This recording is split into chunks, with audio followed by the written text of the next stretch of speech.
Taxpayers flocked to BIR offices and accredited banks today to beat the deadline for filing income tax returns. The Revenue Office earlier said there will be no extension of the deadline. We have again Bianca Piedad with a report. Taxpayers flocked in each corner of the Internal Revenue offices in the metro to rush their duties on the last day of filing. Offices of the Bureau of Internal Revenue in other parts of Metro Manila have also joined the fray. In Revenue Region 5, Caloocan, which handles the Kamanava area in Bulacan, tables and chairs were already in place on the first day of April in anticipation of the rush of taxpayers. The BIR Revenue Region 5 is located at the length of EDSA near the Monumento area.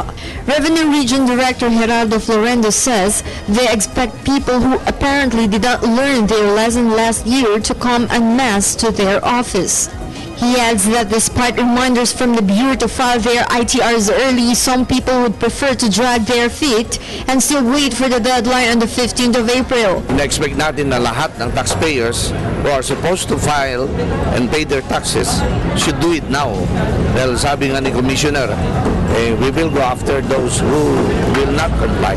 Sir, wala na pong extension ito. Hanggang anong oras po ang filing natin? Ang filing is up to 5 p.m.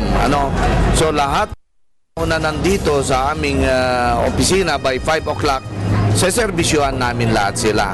Caloocan Regional Director Albino Galanza, however, reiterates that there will be no extension. All late filers, Galanza adds, will be subjected to penalty and surcharge. Kompleto naman tayo lahat ng forms natin. Meron tayo dito sa loob.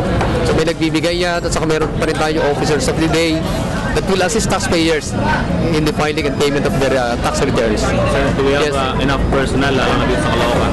Kompleto tayo, George. So marami tayo rito. So kung makikita ninyo ngayon dito sa harapan, napakaraming mga officers natin tumatanggap. At karagdagan pa dyan, meron tayong mga tax filing centers na nakakalat ngayon sa mga accredited agent banks natin, authorized banks natin sa labas. At saka yung mga filing centers natin sa mga malls within the area.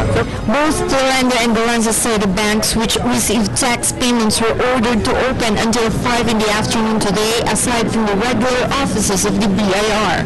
BIR Region 5 Caloocan office more personnel to these banks to directly process due repayments. Manila Region 6 office meanwhile welcomed filers from Tondo, Binondo, and Quiapo areas.